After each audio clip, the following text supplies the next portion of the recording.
ರಾಷ್ಟ್ರಪತಿ ದ್ರೌಪದಿ ಮುರ್ಮು ಬಗ್ಗೆ ಕಾಂಗ್ರೆಸ್ನ ಅಧಿನಾಯಕಿ ಸೋನಿಯಾ ಗಾಂಧಿ ಅವರು ವಿವಾದಾತ್ಮಕ ಹೇಳಿಕೆ ಕೊಟ್ಟಿದ್ದಾರೆ. ರಾಷ್ಟ್ರಪತಿ ದ್ರೌಪದಿ ಮುರ್ಮು ಬಗ್ಗೆ ಕೊಟ್ಟಿರುವಂತಹ ಹೇಳಿಕೆ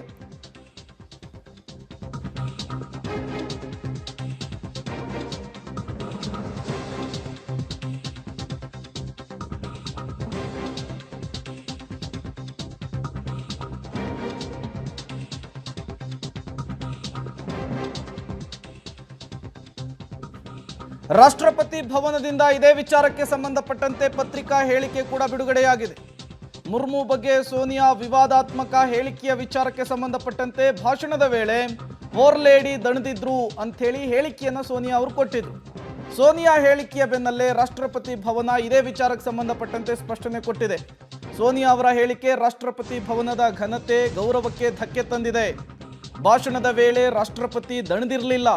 ಕಾಂಗ್ರೆಸ್ ನಾಯಕಿ ಈ ಹೇಳಿಕೆಯನ್ನು ನೀಡಬಾರ್ದಿತ್ತು ಅನ್ನುವಂತಹ ಪತ್ರಿಕಾ ಹೇಳಿಕೆ ಬಿಡುಗಡೆಯಾಗಿದೆ. ರಾಷ್ಟ್ರಪತಿ ಭವನದಿಂದ ಪತ್ರಿಕಾ ಹೇಳಿಕೆಯನ್ನು ಬಿಡುಗಡೆ ಮಾಡಿರುವಂಥದ್ದು. ರಾಷ್ಟ್ರಪತಿ ದ್ರೌಪದಿ ಮುರ್ಮು ಬಗ್ಗೆ ಸೋನಿಯಾ ವಿವಾದಾತ್ಮಕ ಹೇಳಿಕೆಯನ್ನು ಕೊಟ್ಟಿದ್ದಾರೆ. ಇವತ್ತಿನಿಂದ ಸಂಸತ್ನಲ್ಲಿ ಬಜೆಟ್ನ ಅಧಿವೇಶನ ಆರಂಭ ಆಗಿದೆ.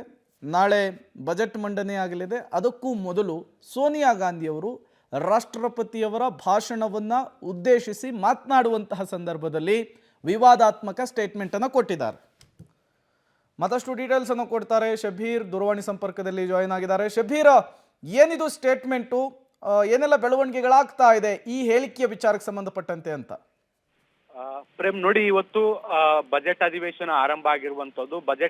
ಬಜೆಟ್ ಅಧಿವೇಶನದ ಮೊದಲ ದಿನ ಆಗಿರುವಂತಹ ಹಿನ್ನೆಲೆಯಲ್ಲಿ ಲೋಕಸಭೆ ಮತ್ತೆ ರಾಜ್ಯಸಭೆ ಎರಡೂ ಸದನಗಳನ್ನ ಉದ್ದೇಶಿಸಿ ರಾಷ್ಟ್ರಪತಿ ದ್ರೌಪದಿ ಮುರ್ಮು ಅವರು ಭಾಷಣವನ್ನ ಮಾಡಿದ್ರು. ಈ ಸಂದರ್ಭದಲ್ಲಿ ಅವರು ಸುದೀರ್ಘವಾದಂತಹ ಭಾಷಣವನ್ನ ಮಾಡಿದ್ರು. ಭಾಷಣ ಮುಗಿದಾದ ಬಳಿಕ ಸೋನಿಯಾ ಗಾಂಧಿ ಅವರು ರಾಷ್ಟ್ರಪತಿ ಭಾಷಣಕ್ಕೆ ಸಂಬಂಧಪಟ್ಟಂತೆ ತಮ್ಮ ಪ್ರತಿಕ್ರಿಯೆಯನ್ನ ಕೂಡ ಕೊಟ್ಟರು. ಸುದೀರ್ಘವಾದಂತಹ ಭಾಷಣ ಆದಂತಹ ಹಿನ್ನೆಲೆಯಲ್ಲಿ ರಾಷ್ಟ್ರಪತಿಗಳು ದಣದಂತೆ ಕಾಣಿಸ್ಕೊಂಡ್ರು, ಪೂರ್ ಲೇಡಿ ದಣದಂತೆ ಕಾಣಿಸ್ಕೊಂಡ್ರು ಅನ್ನುವಂತ ನಿಟ್ಟಿನಲ್ಲಿ ಅವರು ಪದಪ್ರಯೋಗವನ್ನ ಮಾಡಿದ್ರು. ಇದು ಬಿಜೆಪಿ ಅಸ್ತ್ರವನ್ನ ಮಾಡಿಕೊಂಡು ವಿವಾದಾತ್ಮಕ ಹೇಳಿಕೆ ಅನ್ನುವಂತ ನಿಟ್ಟಿನಲ್ಲಿ ರೂಪಿಸಿತು. ಮತ್ತೆ ವ್ಯಾಪಕವಾದಂತಹ ಟೀಕೆಗಳಿಗೂ ಕೂಡ ಈ ಒಂದು ಹೇಳಿಕೆಗಳು ಕಾರಣ ಆಯ್ತು. ಇದರ ಬೆನ್ನಲ್ಲೇ ಈಗ ರಾಷ್ಟ್ರಪತಿ ಭವನದಿಂದಲೂ ಕೂಡ ಒಂದು ಸ್ಪಷ್ಟನೆ ನೀಡುವಂತ ಕೆಲಸವನ್ನ ಕೂಡ ಮಾಡಿರುವಂತದ್ದು. ಈ ರೀತಿಯಾದಂತಹ ಹೇಳಿಕೆಗಳು ದೇಶದ ಅತ್ಯುನ್ನತ ಪದವಿ ಅಥವಾ ಹುದ್ದೆ ಏನಿದೆ ರಾಷ್ಟ್ರಪತಿ, ಆ ಹುದ್ದೆಗೆ ಅವಮಾನ ಮಾಡದಂತಾಗತ್ತೆ. ಏನು ಜಂಟಿ ಅಧಿವೇಶನವನ್ನು ಉದ್ದೇಶಿಸಿ ರಾಷ್ಟ್ರಪತಿಗಳು ಮಾತನಾಡಬೇಕಾದಂತ ಸಂದರ್ಭದಲ್ಲಿ ಅವರು ದಣದಿರ್ಲಿಲ್ಲ. ಭಾರತದ ವೈಶಿಷ್ಟ್ಯಪೂರ್ಣ ಭಾಷೆಗಳಲ್ಲಿ ಹಿಂದಿ ಕೂಡ ಒಂದು. ಆ ಭಾಷೆಯಲ್ಲಿ ಸರಾಗವಾಗಿ ರಾಷ್ಟ್ರಪತಿಗಳು ಮಾತನಾಡಿದ್ರು.